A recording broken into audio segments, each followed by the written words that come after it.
Shabbat Shalom, everyone. We're gathered today on the 6th of June on the Gregorian calendar, 2026, which happens to line up with the 28th of the third month. We are now 14 days into counting towards the new wine, excuse me, and we are about 4 days away from the Chodesh, the first of the fourth month, which is a Sabbath. The Chodesh, the one of the remembrance days of Noach, and it's also mentioned in Yeshayahu that from Sabbath to Sabbath and from new moon to new moon in most translations, but that's the Chodesh or the renewal. It's speaking of these 4 days that were appointed. So that's coming up, and that's the beginning of summer. Father willing, we'll be able to have a little bit of a fellowship then. But in the meantime, we're continuing today with our study and our chronological reading of the scriptures. We're on Yahushua chapter 20, and this is where Elohim commands and the children of Yisrael appoint the 6 cities of refuge. If you remember, there's a few different places where the instructions are given for these. There were some in the land on the eastern side of the Yarden or Jordan River and some on the western side. So he was establishing the ones that were on the western side of the Yarden there.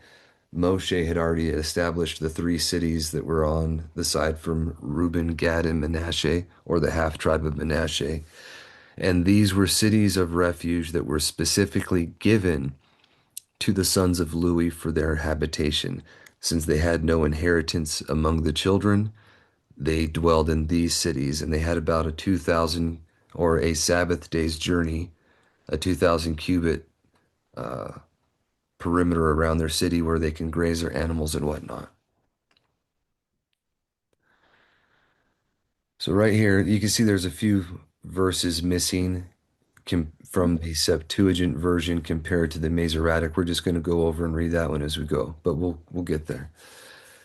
And it says, and Yahuwah spoke to Yahushua, saying, Speak to the children of Yisrael, saying, Assign the cities of refuge, which I spoke to you by Moshe, a refuge to the slayer who has smitten a man unintentionally, and the cities shall be to you a refuge. And the slayer shall not be put to death by the avenger of blood, until he have stood before the congregation for judgment. Right.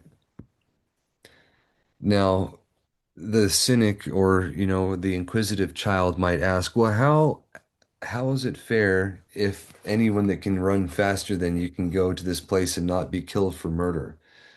But we know that it's the unintentional sin. We have in these writings the beginnings of the common law principles that are running throughout the countries of America, Britain, Australia, and to some extent Canada and whatnot. But the common laws we've covered before is the biblical law. It's the foundations are scriptural, and it's the principles and the instructions of Moshe, the commandments and the right rulings right from Exodus that are the foundation of the common law. Everything in it, from the way that we did our courts, the circuit judges, um, all the principles of how the maxims of law for common law, not the code or Roman law. It's all based on the scriptural principles, the Bible, and the things that we read about right here. So trial by jury, innocent until proven guilty, all those things, that the essence of it is found in the applications for how we do or how they're told to do things here. Our Creator knows the hearts and Lay intentions down. of everyone, and he's the one that will allow the murderer to be caught and corrected, or for the innocent to be preserved. Likewise, after our Messiah came and he said, everyone perfected will be like their master, those that were made perfect in the truth were martyrs, right? They were killed in the body. So it's a difference from what we would perceive as what should be. But that in itself is a proof of not the righteous, the righteousness of Huh? Elohim and his future judgment, right? As Kefa explains in the recognitions. You doing okay? Just wanted to check my blood sugar now. Brother Hugh, I'm going to mute you. Okay, sorry. But right here, we're going to continue. It says, verse 4, it says, "And when he does flee unto one of those cities, shall stand at the entering of the gate of the city, and shall declare his cause in the ears of the elders of that city. They shall take him into the city unto them and give him a place that he may dwell among them." And these would be the Lui'im, right? Predominantly. "And if the avenger of blood pursue after him, then they shall not deliver the slayer up into his hand, because he smote his neighbor unwittingly and hated him not before time.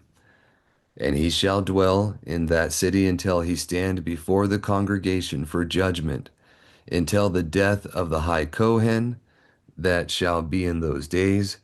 Then the slayer return and come unto his own city, and unto his own house, unto the city from whence he fled." And we've talked about that before, how this is a type of our Mashiach's dying and allowing us to return into the city, the heavenly Yerushalayim, from which we were murderers of him, or in having to flee. The parables there, I'm hoping you can see. But the high Kohen has to die for the Avenger of Blood to have no more authority to go after him if he leaves the city. And it says, "And Yahushua separated Kadesh in Galilee." I'm sorry, this is on the eastern side. "In the Mount Naphtali, and Shechem in the Mount of Ephraim, and the city of Arbuk, this is Hebron, in the mountains of Yahuda." Oh no, so I was wrong. This is in the western side. Please forgive me. You have Yahuda, Ephraim, and Naphtali mentioned there. I was thinking Galilee was Gilead, so please forgive me.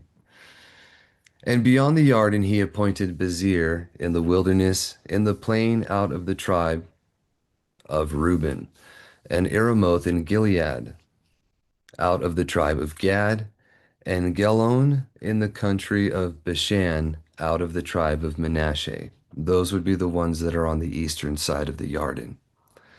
"These are the cities selected for the sons of Yisrael, and for the stranger abiding among them, that every one who smites a soul unintentionally should flee thither, that he should not die by the hand of the avenger of blood, until he should stand before the congregation for judgment."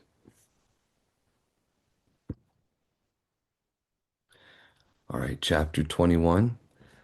This is the 8 of the 40 cities given by Lot out of the other tribes unto the Luiim, or the Levites. Elohim gave the land and rest unto the Yisraeli according to his promise.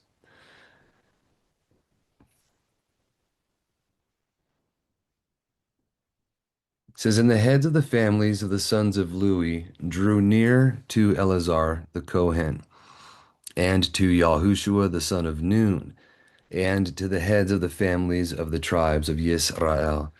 Now, this part is not as significant for us today, where people got their allotment in the land and what happened at this time. For a context of theology, it doesn't really have meaning. If you're looking at the history of the people and what happened with the migrations or where they have gone, this is very important, because it's evidence that the tribe of Louis was scattered literally throughout the 12 tribes. They had cities all over. They had teachers. There were supposed to be teachers, judges, and ministers for everybody in every place. They were the called out ones in place of the firstborn that opened the womb. So it was their responsibility to be spread out like that. And this is how it was accomplished in that time. When the northern kingdom was taken into captivity, All the Levites that were with them were taken as well, the sons of Lui. And not many people acknowledge these things when they're talking about the migrations. They generally only lump Louis in with the southern kingdom because the kahuna continued after the restoration from Babylon. However, all the records that we have from the Bible to the Apocrypha, even in Ezekiel, you can see that there were Louis, sons of Louis, or Levites outside of the land, even of the kahuna or priesthood, that had to be petitioned to come back to serve when it was needed. But this helps generally give you an idea of where some of the sons of Louis were dwelling at throughout the land there. And it says, and the heads of the families of the sons of Louis drew near to Eleazar the Kohen and to Yahushua the son of Nun, and to the heads of the families of the tribes of Yisrael. And they spoke to them in Shiloh in the land of Canaan, saying, Yahuwah gave commandment by Moshe to give us cities to dwell in, and the country round about for our cattle. Something I just mentioned. The cities of refuge were specifically their cities as well, and these extra ones were to fill up what they needed for the amount of their people that they had.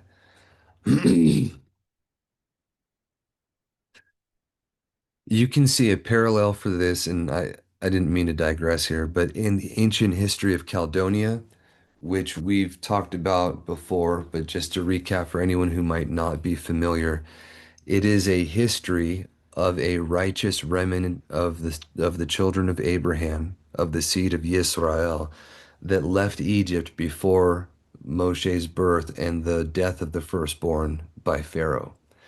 They founded Troy, and a righteous remnant left there before its destruction, and they went to first Crete, where a righteous remnant left and then went to Sicily. A righteous remnant left and went to Gaul or France. And then the righteous remnant left and went to Mantrojan or Montrose in what we call Scotland today and founded their people there. It covers their history from about 1500 BC to 1290 AD. Either way, in there, in the pattern of their migrations after they get to their promised land, as their people are growing and they're spreading out from the main place that they were before, the Kohen at the time, who had 12 sons there, sent one off into each direction, all in a big circle around there to go minister to the people. Like you see the sons of Louis here being split up in it's for that same purpose, although it was not used appropriately. At least not at first. You had about three generations or four generations until the time of Dawid and Shalomo from their entering in, where we're where we're going through the time of Judges. The people are generally apostate and they have, for successive amounts of periods, they have enemies ruling over them because they're not keeping the covenant. It is the contrast, it is the literal parallel of what we are ourselves living through today, heading back um, heading backwards, right? But we've talked about that before as well.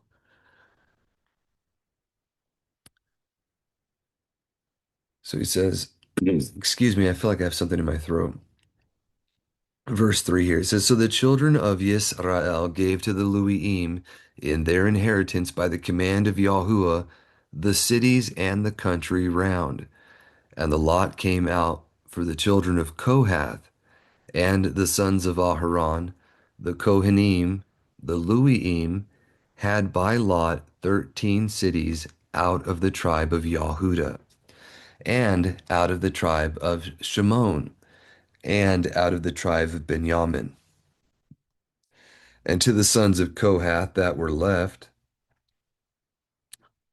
were given by lot 10 cities out of the tribes of Ephraim, out of the tribe of Dan, and out of the tribe, half tribe of Manasseh. And the other sons of Kohath would be the sons of Korah, Moshe's children, and the other brothers of Amram that I can't remember at the moment. So please forgive me on that one. But I do remember that Moshe's children were accounted as the Kohathites as well. And they were in the treasury when they worked in the temple, if I remember correctly. It says, and the sons of Gresham had 13 cities out of the tribe of Issachar, and out of the tribe of Asher, and out of the tribe of Naphtali, and out of the half tribe of Manasseh in Bashan, meaning on the eastern side of the Yarden. And the sons of Merari, according to their families, had by lot 12 cities out of the tribe of Reuben, and out of the tribe of Gad, and out of the tribe of Zebulun. And the children of Yisrael gave to the Luiim the cities and their suburbs, as Yahuwah commanded Moshe by lot.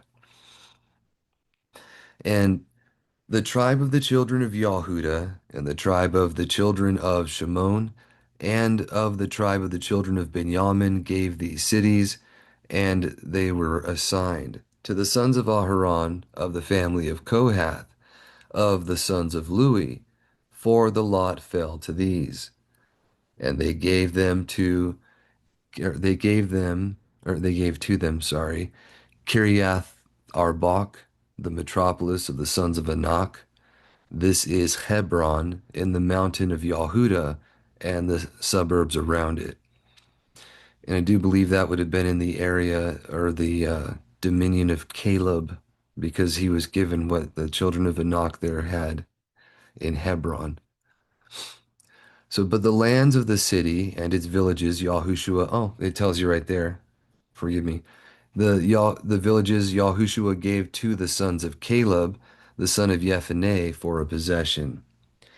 And to the sons of Aharon, he gave the city of refuge for the slayer, Hebron, and the suburbs belonging to it, and Limnah, and the suburbs belonging to it, and Alion, which, if you remember, that Alion here is the place that Yahushua asked, and Yahuwah had stopped the moon over during their battling that we just read a few weeks ago. The day that the sun and moon stood still for over a 24-hour period, if you call it. It says, and Gela and its suburbs, and Debir and its suburbs, and Asah and its suburbs, and Tani and its suburbs, and Beth Shemesh, or the house of the sun, or servant, and its suburbs, 9 cities from these 2 tribes. And from the tribe of Benjamin, Gibeon and its suburbs, Gatheth and its suburbs, Anathoth and its suburbs, which I believe this Anathoth is where Yirmiyahu was from. If you remember, he ends up buying some land there and saving it for himself as a sign that they were going to return from the captivity. And we haven't read it chronologically yet, but for anyone that has, that's the context there, and we will get there in the course of time. So it says, and Gamala and its suburbs, 4 cities. All the cities of the sons of Aharon, the Kohanim, 13. Excuse me, 1 city for each tribe, right? That's interesting. And to the families, the sons of Kohath, the Luiim that were left of the sons of Kohath, were their Kohanim cities, out of the tribe of Ephraim. And they gave them the slayer's city of refuge, Shechem, and its suburb, and Gazara, and its appendages, and its suburbs, and Beth Horon, and its suburbs, 4 cities. And the tribe of Dan, Hel, that's Helkothaim, and its suburbs, Gethadan, which I believe is the winepress of Dan, and its suburbs, and Alion and its suburbs, and Geth Thermon, or Thermamon, sorry, and its suburbs, 4 cities. And out of the tribe, or half tribe of Manasseh, excuse me, Tanakh and its suburbs, Yebatha and its suburbs, 2 cities. In all, 10 cities and their suburbs of each belonging to them, to the families of the sons of Kohath that remained. And to the sons of Gresham, the Luiim, out of the other half tribe of Manasseh, cities set apart for the slayers. Gulion, like the Golan Heights is Gulion there, in the country of Bashan and its suburbs, and Bosora and its suburbs, 2 cities.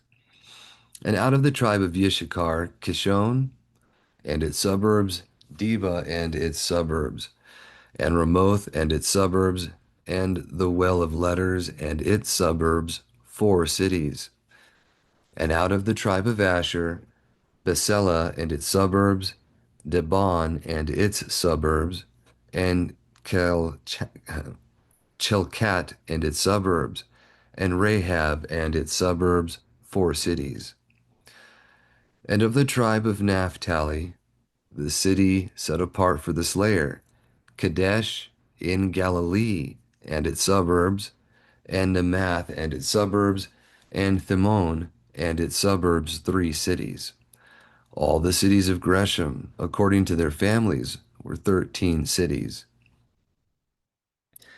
And to the family of the sons of Merari, the Luiim, that remained, he gave out of the tribe of Zebulun Ma'an and its suburbs, Kadesh and its suburbs, and Selah and its suburbs, 3 cities. And beyond Yarden over against Jericho, out of the tribe of Reuben, the city of refuge for the slayer, Bezir in the wilderness, Miso and its suburbs, and Yazir and its suburbs, and Dekmon and its suburbs, and Mephah and its suburbs, 4 cities. And out of the tribe of Gad, the city of refuge for the slayer, both Ramoth in Gilead and its suburbs, Kamin and its suburbs, and Eshbon and its suburbs, and Yazir and its suburbs, the cities, 4 in all. All the cities were given to the sons of Merari according to the families of them that were left out of the tribe of Lui, and their limits were the 12 cities. All the cities of the Luiim in the midst of the possession of the children of Yisrael, 48 cities, and their suburbs round about these cities. A city and and the suburbs round about the city to all these cities. And Yahushua ceased dividing the land by their borders. And the children of Yisrael gave a portion to Yahushua because of the commandment of Yahuwah. They gave him the city which he asked. They gave him Thamaskar in Mount Ephraim. And Yahushua built the city and dwelt in it. And Yahushua took the knives of stone, wherewith he circumcised the children of Yisrael that were born in the desert by the way, and put them in Thamanaskar. So Yahuwah gave to Yisrael all the land which he sware to give to their fathers, and they inherited it and dwelt in it. And Yahuwah gave them rest round about, as he sware to their fathers. Not one of all their enemies maintained his ground against them. Yahuwah delivered all their enemies into their hands. There failed not one of the Tov things which Yahuwah spoke to the children of Yisrael. All came to pass. It does mention, I believe, in Josephus's rendition of these events that the people, after inheriting the land, became lazy. After getting the good things, they no longer wanted to labor or make efforts to clear out the enemy when they could just dominate them when they had the numbers to do so. And that was a cause of their offense. But the promises of our Maker were not, they were still fulfilled even when the people were not keeping. So, chapter 22 says, the 2 tribes and half with a blessing are sent home. They build the altar of testimony in their journey. The Israeli are offended thereat, and they give them good satisfaction. And it's this particular chapter that I've been pretty keen on. I don't know if we've mentioned it in depth before, but the parallels here with, and I can't say that it's the exact same people in every instance. I can't say for sure. Like the ancestors are the exact ones that carry down. But the image you have here of the two and a half tribes on the other side of the water who are separated from their brothers, and they make an altar or they set up an institution and emblems that are misconstrued for pagan. The very same thing has happened in a larger scale, although it's inverted. While these ones were on the eastern side, the two and a half tribes are on the western side, the far west of being outside of the land. And it's with the Americas here. The French being the Reuben, which would be Canada, that if we remember, the birthright that was given to Reuben was taken from him and given to Ephraim. And we see that Britain got dominion over Canada and spiritual representation of that very phenomenon. But aside from that, then you had the half tribe of Gad, which would be South America. And we've mentioned those as far back as the book of Tay Taffy mentions Gad going to South America. So he was in Spain as well, which we've talked about. And then you had Manasseh being in North America there, coming over from his brother. We've mentioned these things on a few occasions. But the emblems, especially the emblems for America, the symbols of our founding, are today misconstrued for pagan, for Freemasonry, and a whole bunch of occultic signs. But when you go back, if you look at the Antichrist for Dummies series, for example, and if you look at the writings of Charles Totten and others who were alive closer to the founding of our country, they acknowledge that these symbols represent and show who we are and where we come from. An exact spiritual parallel of the events of what we're going to read here with the building of this altar. So I think that that kind of thing is one of the very many amazing proofs of the validity of his word. And that there's nothing new under the sun and these things happen in cycles, you know? But here we go. It says, Then Yahushua called together the sons of Reuben and the sons of Gad and the half tribe of Manasseh, and said to them, You have heard all that Moshe, the servant of Yahuwah, commanded you, and you have hearkened to my voice in all that he commanded you. You have not deserted your brethren these many days. Until this day you have kept the commandment of Yahuwah your Elohim. And now Yahuwah our Elohim has given our brethren rest as he told them. Now then return and depart to your homes and to the land of your possession, which Moshe gave you on the other side of the Jordan.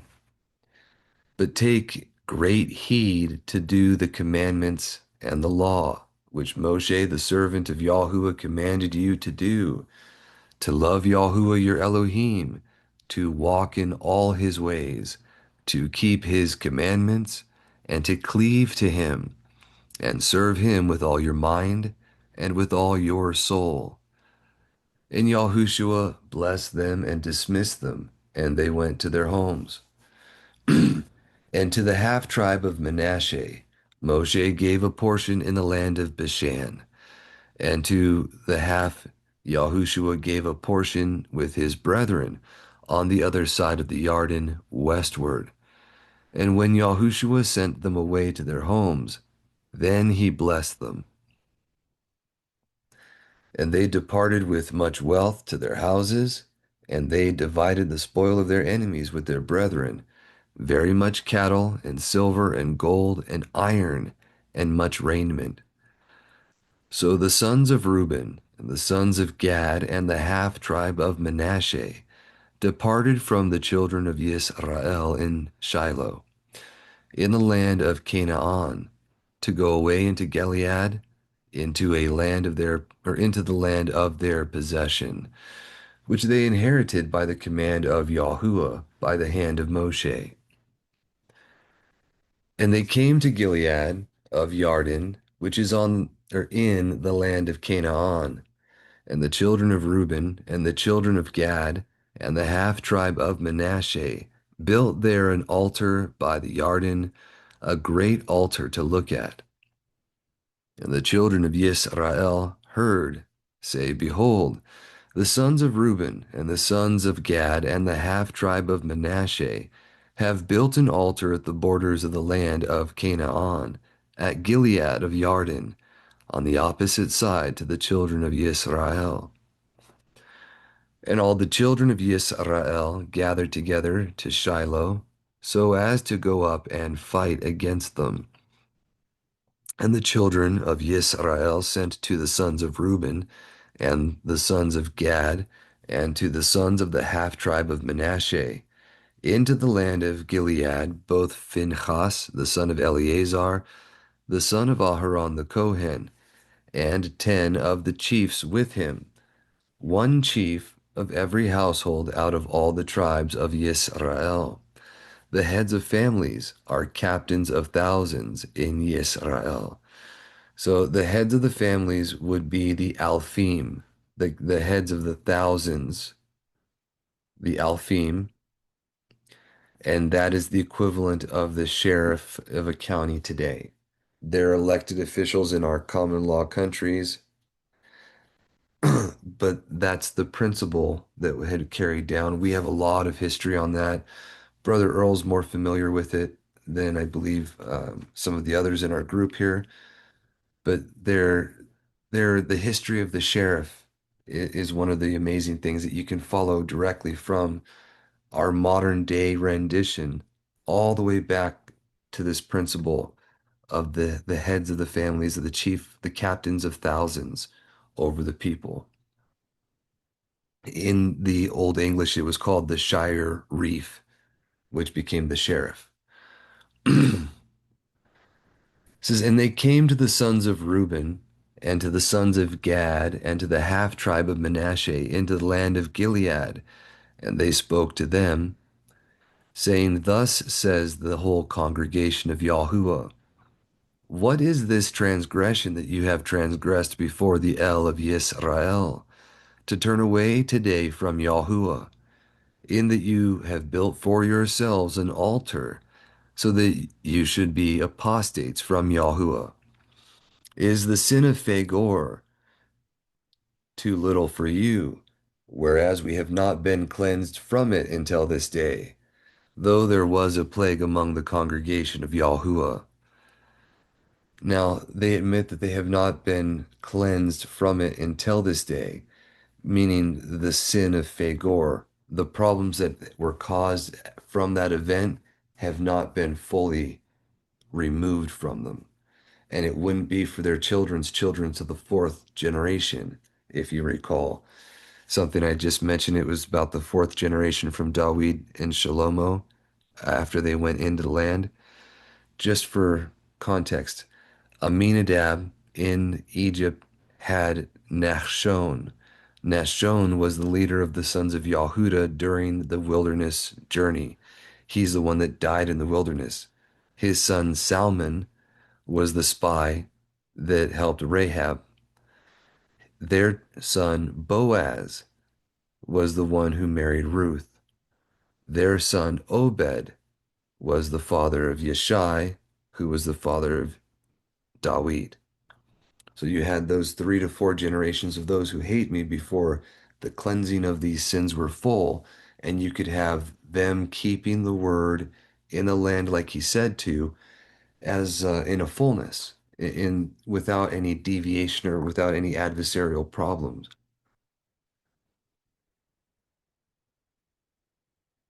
I had not actually seen that connection until just today. I was reading through that earlier. I was going through the genealogy we'd mentioned with Matith Yahu, and I was thinking about what was going on during those times. But between reading this and that, the two, you can make the connections there. So it says, and you have this day revolted from Yahuwah, and it shall come to pass, if you revolt this day from Yahuwah, that tomorrow there shall be wrath upon all Yisrael. And now, if the land of your possession be too little, cross over to the land of the possession of Yahuwah, where the tabernacle of Yahuwah dwells, and receive you an inheritance among us. And do not become apostates from Elohim, neither do you apostatize from Yahuwah, because of your having built an altar apart from the altar of Yahuwah our Elohim.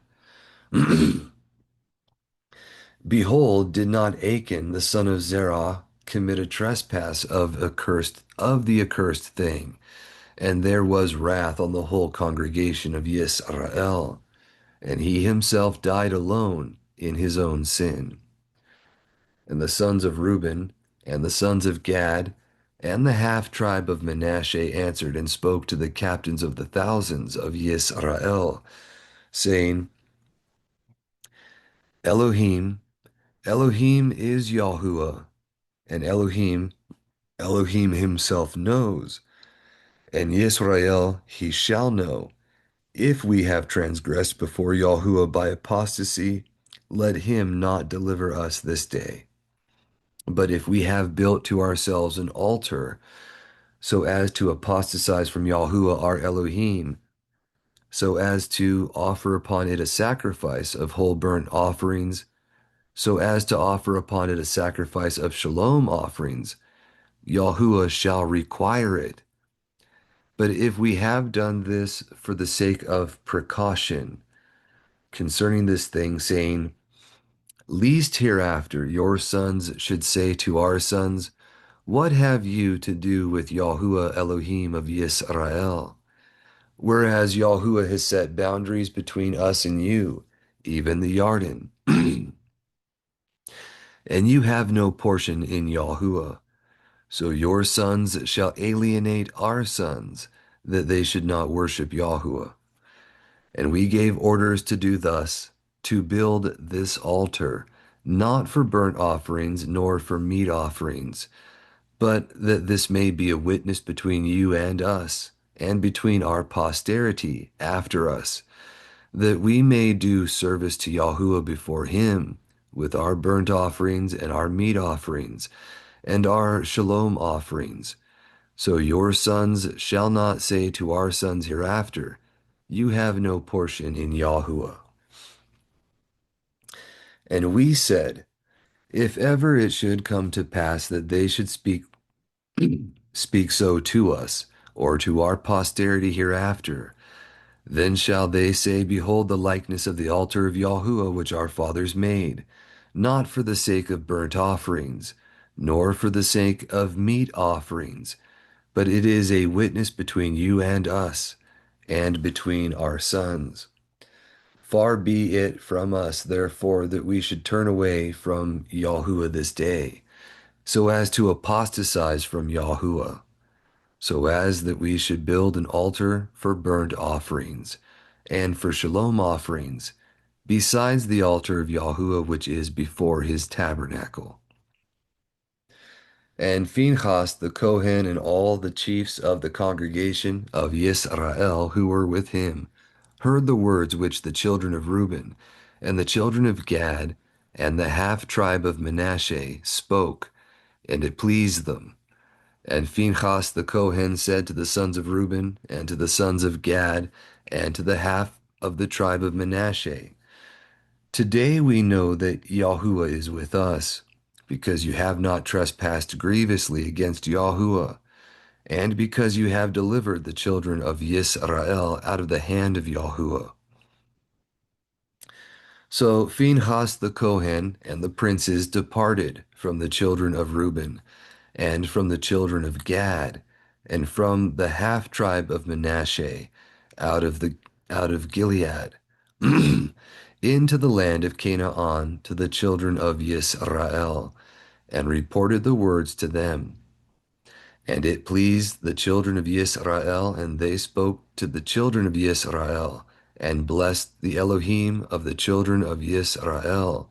and told them to go up no more to war against the others to destroy the land of the children of Reuben and the children of Gad and the half tribe of Manasseh. So they dwelt upon it. And Yahushua gave a name to the altar of the children of Reuben and of the children of Gad and of the half tribe of Manasseh, and said, it is a testimony in the midst of them, and that Yahuwah is their Elohim. And right here, the altar, Ed, for it shall be a witness. They called it a testimony, and you can see right there, it's the word Ed. That word is where we get the word testimony. It's also the word in Hebrew for the male genitalia, the testicle, the root where we get that same word. But it's the witness that you're a man, for example. And it is it's used all over the Hebrew where it says forever and ever in the English. It's usually leolam wa'ed. So it is unto ages and testified or and witnessed to, right? As you can see right there. Excuse me. So we're on chapter 23, and we'll probably do a couple more here if time permitting. It says Yahushua's exhortation before his death by former benefits, by promises, and by threatenings. And this is nothing different from what you can see enjoined within the renewed covenant. It says, some indeed save through fear, hating even the garment defiled by the flesh. And that's, I believe, in in the epistle of Yahuda. Not everyone is meant to be saved by threatenings, though. And that's not the first way that we're supposed to go about it. But it is to be said, some people have to learn the hard way. I was definitely one of them in my younger years. I am definitely trying not to be one of them in my older years. But I had to learn the hard way great many lessons in my life. If we do things intelligently, we can learn from other people's mistakes. And that is the whole benefit. I'm not trying to be disrespectful or rude to anybody, but it is the entire benefit, the whole point of getting edification in studying the Bible or any of his scriptural texts that recount the history, the successes, the deliverances, and the failures of the people in there. Not to judge and criticize them because we've all fallen short, and anyone who thinks to act in such a manner should be very afraid. Remember what Yahuda did in his testimony or his testament. He got after his brother Reuben for his failures in what he had done, and then Yahuda himself was overcome. So we don't want to have those same problems in our life. I digress here. My point is that all of these things are meant for our edification. We can learn from the things that went well for them, what we should emulate, and the things that didn't go so well, we can learn to avoid if we are careful enough to pay attention and put it into practice. And it came to pass after many days, after Yahuwah had given Yisrael rest from all his enemies round about, that Yahushua was old and advanced in years.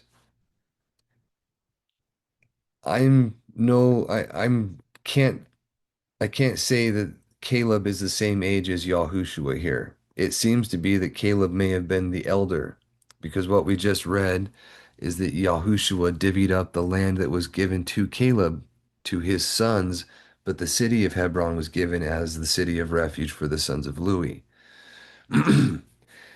If he's given it to his children, Caleb's no longer mentioned as being alive. And if you remember, he came in and took that land. He was already 80 years old. This would have been after that time, and it's possible that that was the case. He's now 110, so it could be 20 so years after that. That might be fitting in where he was that same age, but we can't say for sure. All right, just to continue. If anyone knows where there might be other witnesses, um, a different translation somewhere, a footnote in different things. It might mention the age. Maybe it's mentioned in Josephus. Please share, and it would be greatly appreciated. Otherwise, we're trying to do the best we can to get the right ideas about how long things took. We do know that there is a period of 478 years, or 480 years rather, between the time that the children went into the land of the conquest of Yahushua and the fourth year of Shlomo's reign over the people. So, or that could be when the Exodus happened and then when he reigned over the people. So I have to double check that. But we do have specific exact years that are witnessed in multiple occasions. 480 years from the same period mentioned in the Bible, and in the Gad the Seer, it mentions that there is 478 years between that period and the second year of his reign. So 2 years before then, consistent with what the Bible says. And Yahushua called together all the children of Israel and their elders and their chiefs and their judges and their officers and said to them, I am old and advanced in years, and you have seen all that Yahuwah our Elohim has done to all these nations before us. Is Yahuwah your Elohim, or for it is Yahuwah your Elohim who has fought for you. See that I have given to you these nations that are left to you by lots to your tribes, all the nations beginning at Yarden, and I have destroyed. It says some in italics there. And the boundaries shall be at the great sea westward, what we call the Mediterranean. And Yahuwah our Elohim shall destroy them before us until they utterly perish. And he shall send them again, or he shall send against them wild beasts until he shall have utterly destroyed them and their kings from before you. And you shall inherit their land, as Yahuwah our Elohim said to you. Do you therefore strive diligently to observe and do all things written in the book of the Torah of Moshe, that you turn not to the right hand or to the left, that you go not in among these nations that are left, and the names of their mighty ones shall not be named among you, neither shall you serve them, neither shall you bow down to them. But you shall cleave to Yahuwah our Elohim, as you have done until this day.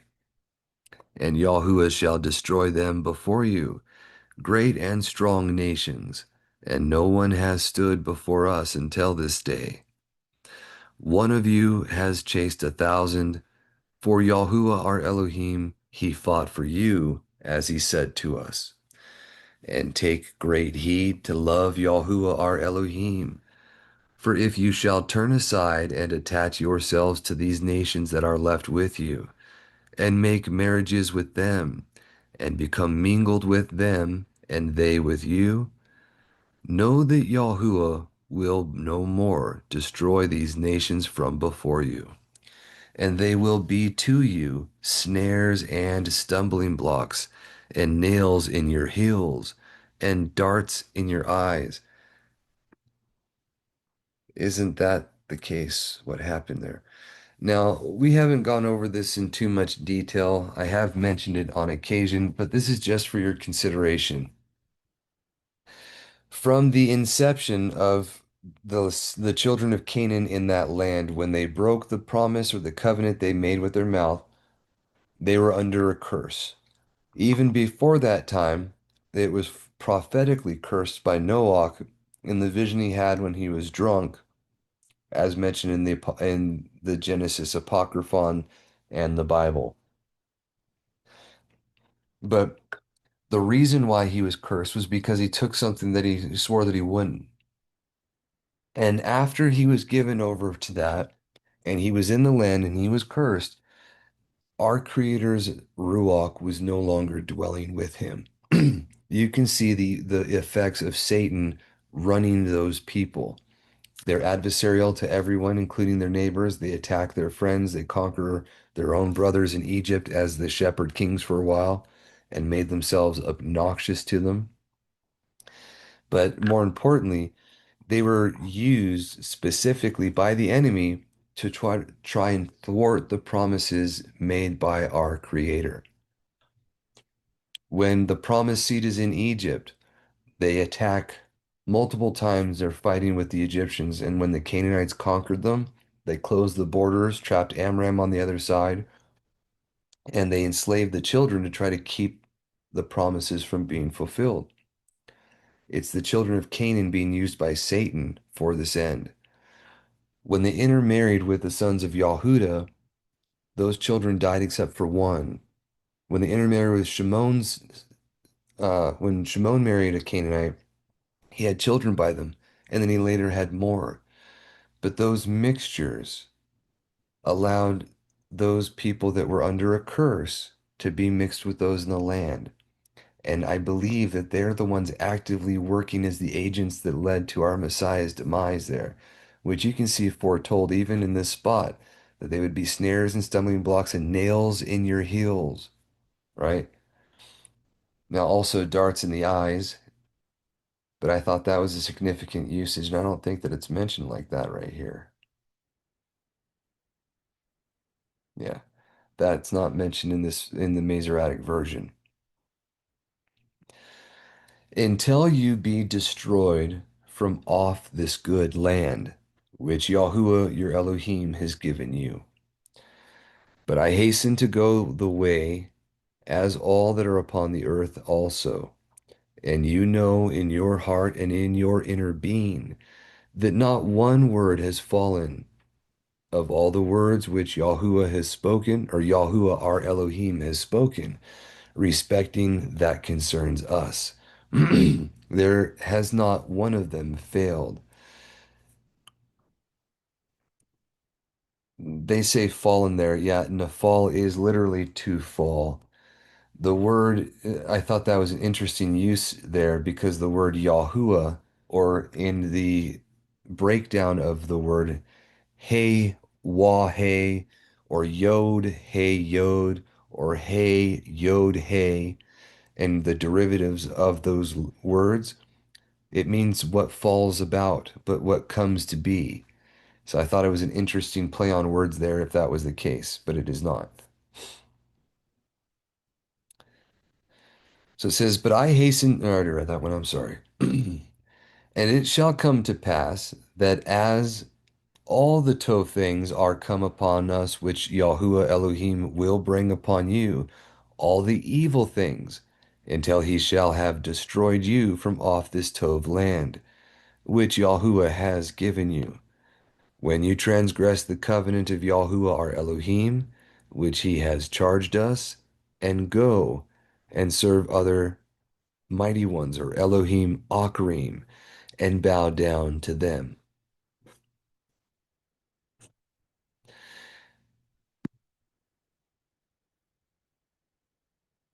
Chapter 24.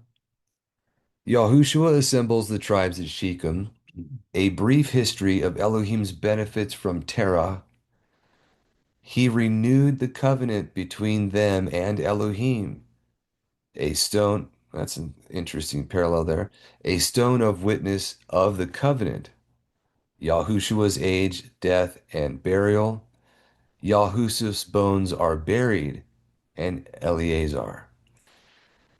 Now, if you recall, when his bones were taken up, they were not considered unclean for touching them. But after the course of time, after the golden calf incident in the wilderness, the added bonds of transgression being added, the types and parables in picture form to foretell all the workings of our Mashiach or Messiah's sacrifice on our behalf, like the red heifer that cleanses us from death, were instituted.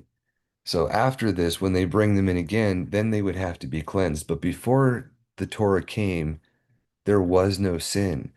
And this is one of the added bonds that he removes. It's explicitly mentioned as the added bond that is no longer applicable in a renewed covenant context. And this is anyone with simple reason can see this for yourself. All blood sacrifices are voided now that our Mashiach has come. And that includes the cleansing for touching a dead body and having the red heifer sacrifice. You don't need to do rituals for anything. He is all sufficient for our needs. That's what the Bible says. And that has to be what we believe if we believe what he said, right? There is no other way around that. If that wasn't the case, we'd all still be in sin and unclean because this is impossible to be accomplished. All right, so chapter 24. And with the death of Yahushua, this might be the last chapter we read for today. We shall see. Okay, just so we have continuity there. It says, And Yahushua gathered all the tribe of Yisrael to Shiloh and convoked their elders and their officers and their judges and set them before Elohim. And Yahushua said to all the people, Thus says Yahuwah Elohim of Yisrael, Your fathers at first sojourned beyond the river, Terah, Terach, the father of Abraham, and beyond the river is the river Euphrates. It was Mesopotamia between the rivers that he dwelt, right, in Ur of the Kasdim. This is the father of Abraham, the father of Nahor, and they served other Elohim. And I took your father Abraham from the other side of the river, and I guided him through all the land, and I multiplied his seed. And I gave to him Yitzhak, and to Yitzhak Jacob and Esau. And I gave to Esau Mount Seir for him to inherit. And Jacob and his sons went down to Mitzrayim, or Egypt, and became there a great and populous and mighty nation.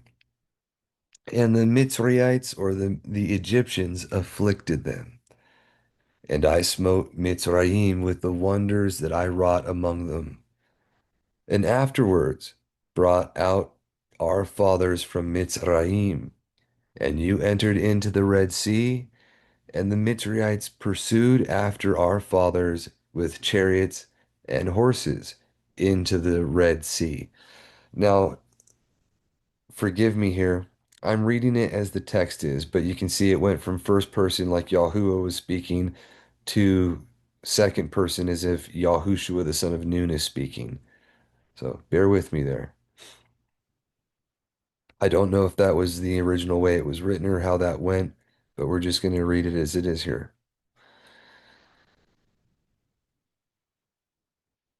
And we cried aloud to Yahuwah, and he put a cloud and darkness between us and between the Mitzrayites or Egyptians, and he brought the sea upon them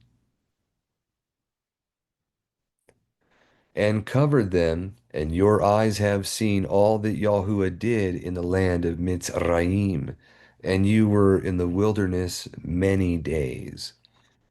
And he brought us into the land of the Amorites that dwelt beyond the Jordan, and Yahuwah delivered them into our hands, and you inherited their land, and utterly destroyed them from before you.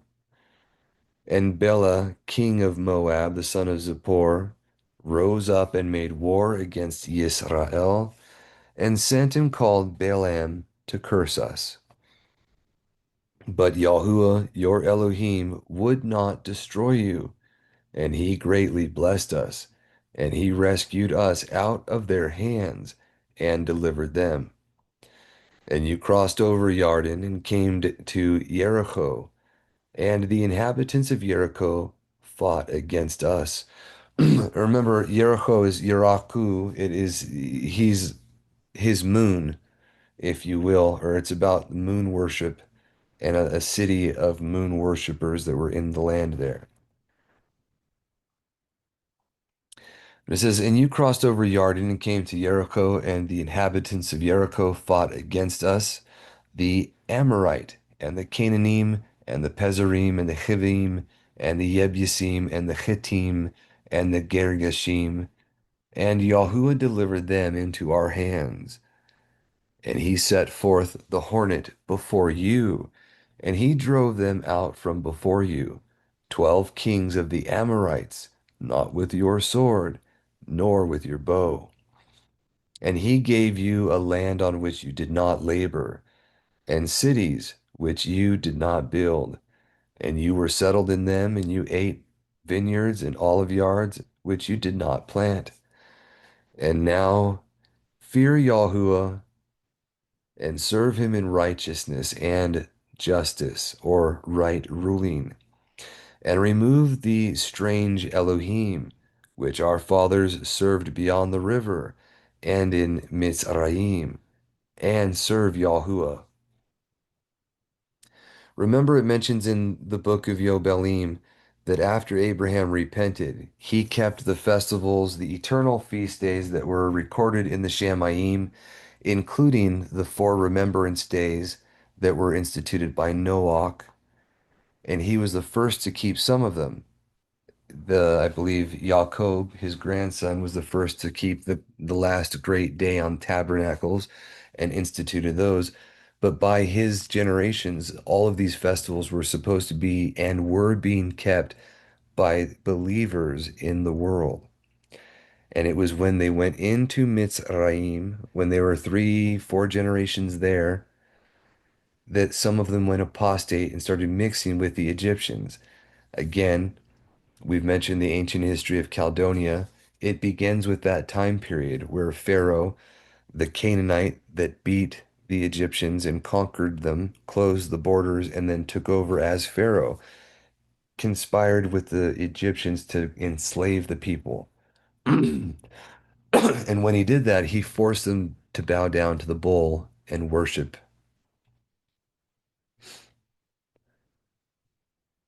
If you recall, one of the first things in our country, the common law country of America, founded on scripture, the enumerated rights of the people, not the ones that are the only rights, but the ones that are specifically mentioned. First is freedom of religion, and that's been a plague for a very, very long time since Babylon, right?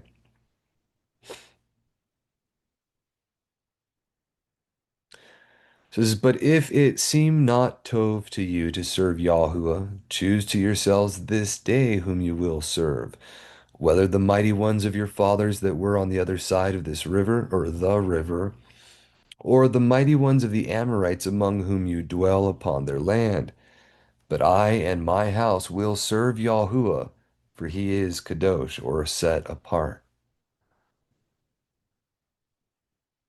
And the people answered and said, far be it from us to forsake Yahuwah, so as to serve Elohim Achrim, or other mighty ones. Yahuwah our Elohim, he is Elohim. He brought us up and our fathers from Mizraim, or Egypt, and kept us all in the way wherein we walked, and among all the nations through whom we passed. And Yahuwah cast out the Amorite and all the nations that inhabited the land from before us. Yea, we will serve Yahuwah, for he is our Elohim. And Yahushua said to the people, indeed, will you not be able to serve Yahuwah? For Elohim is Kadosh, and his soul, or his being, jealous, will not forgive your sins and your transgressions.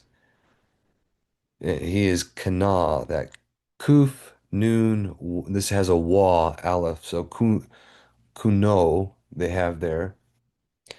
And you can see, I can't point it out with the pointer, but if you look right below, it gives you right below the Hebrew there, it gives you the phonetic transliteration. And the Aleph has an OW ending. That might be the legitimate way that that was pronounced. I can't say that it wasn't, but this is an example of the Aleph as a guttural, guttural letter there, the Aleph and the Ayin, both causing W sounds in the English language as it changed over time. The word eth being with, the now, na, noon, aleph being now, and many other examples of that. Odin becoming Woden, right? So it could have been a natural Hebrew phenomenon for all I know right here. That's new to me, something for us to look into later.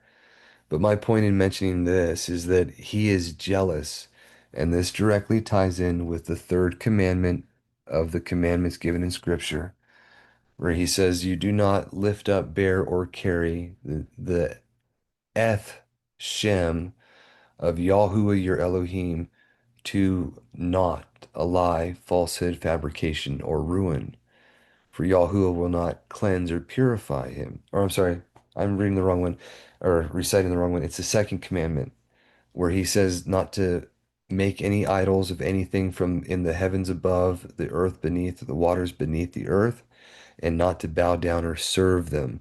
For he is El Kanah, or a jealous El. And it's this jealousy of idolatry where he will not forgive the Pesha, the transgression. This is the breaking of trust where we had a moral, religious, national obligation that we failed to accomplish by serving him only. That's the other part of that was where he foretells, "You among all the nations of the earth have I known. Therefore I will punish you for your iniquity." Right? But to continue here. So he being jealous will not forgive your sins and your transgressions. Whensoever you shall forsake Yahuwah and serve other Elohim, and just to be clear, the other Elohim were the sun deity, the fertility deities, all the pagan mighty ones of the nations around about them, with the mystery Babylon stuff set up by Nimrod. Christmas, Easter, all the things that come from that came from the pagan stuff that we're prohibited from observing. So it's literally, and also when you use the wrong titles that were called these pagan names, these pagan deities were called such things. When you use that instead of what he told us to do, that is violating this commandment of which he is jealous, and you will be corrected. There is no getting around that. When we hear these things, when we acknowledge the truth of them and we repent and turn, he will acknowledge that what you've been doing is in ignorance, and he will not attribute any of that to you. If you've heard these things and you go and do it anyways, that is the inequity that you will by no means escape the punishment of. That is the reason why America is suffering national tyranny today and the world over, because we're keeping Rome's holidays that are pagan instead of our creators. But that's a different thing for a different time. However, he's telling us right now the problems that we're suffering and the reasons why, if you pay attention. It says, "And he then, or sorry, then he shall come upon you and afflict you and consume you because he has done you tov." And the people said to Yahushua, "Nay, but we will serve Yahuwah." And Yahushua said to the people, "You are witnesses against yourselves that you have chosen Yahuwah to serve him. And now take away the strange mighty ones that are among you, and set your heart right towards Yahuwah Elohim of Yisrael." And the people said to Yahushua, "We will serve Yahuwah, and we will hearken to his voice." So Yahushua made a covenant with the people on that day, and gave them a law and an ordinance in Shiloh, before the tabernacle of the El of Yisrael. So far, since the covenant given at Sinai, you've had two renewed covenants. One at the death of Moshe, they renewed the covenant before they were brought back in, and one now at the death of Yahushua after they're in the land, with a new generation of the people promising and giving their own testimony that they will keep the covenant. This renewal of the covenant is supposed to be done yearly by believers on the 15th of the third month, as a rehearsal of these appointed times. Whether that was done specifically at this time or not, I can't say. But we do know that every covenant was made on that time, and within I believe it's in the Apostolic Constitutions or in the renewed covenant writings, it talks about the renewal of the covenant that should be done on that day. But here we go.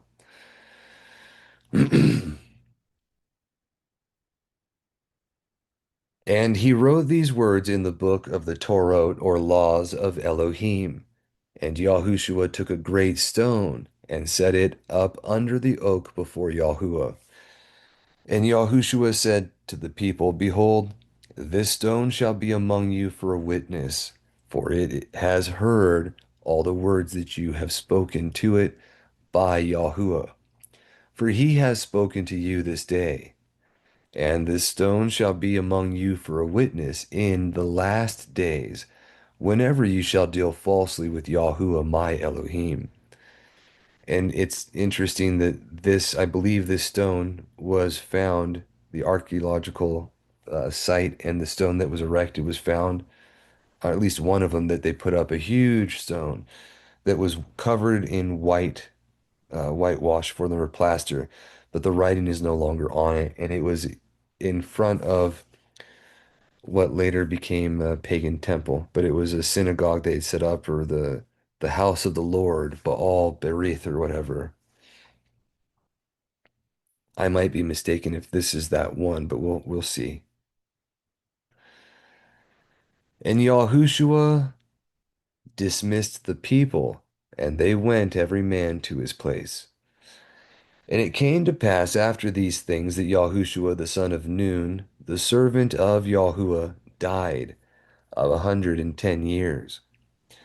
And they buried him by the borders of his inheritance in Thamnasrach.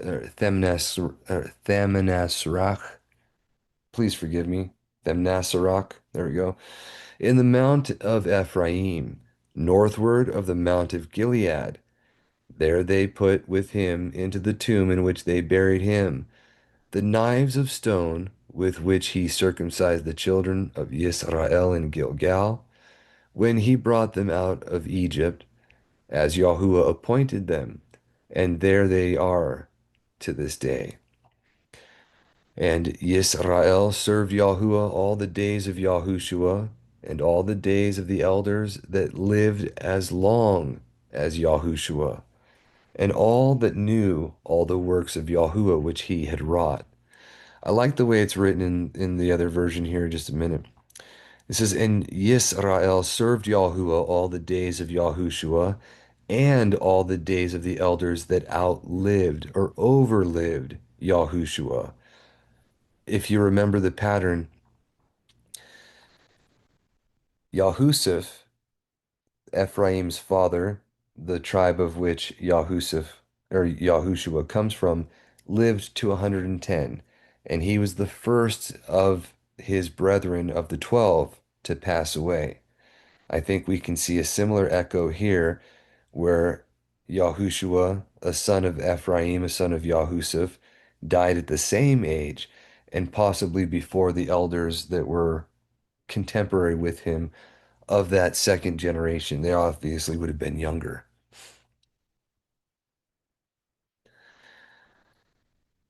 But that overlived Yahushua, and which had known all the works of Yahuwah that he had done for Yisrael, the children at the time that they were brought out of Egypt, that would have still been the elders of the age then, right?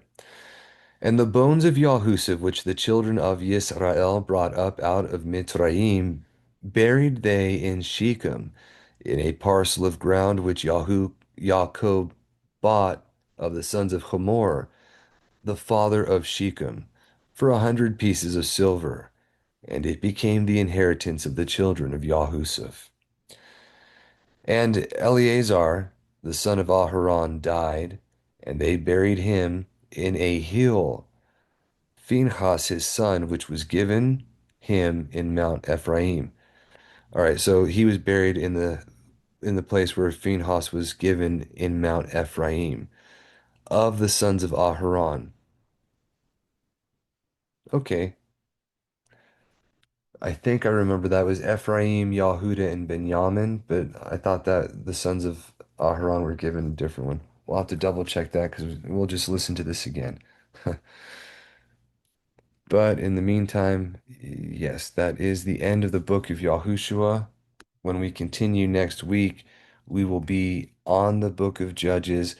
The intermittent period, I don't know if there's anything within the Dead Sea Scrolls that are covered, but I know there are some things that allude to the times Moshe was alive, Yahushua was alive. I'll try to dig through there with the electronic copies that I have because all my books are not with me at the moment. But I'll try to dig through there and share what we can find before we move on. The book of Judges, like we've just mentioned not too long ago, it covers about a 400-year period where it's after the children were brought into the land, but before they're walking out all of the instructions the way he desired perfectly. And that would be the reign of Shalomo or Dawid and Shalomo, where he had a type of the millennial reign, which we'll get to in the course of time. Until then, you all have a great Sabbath, Shabbat Shalom. You have a great week ahead, Shavua Tov, and we will speak to you next time. Shalom.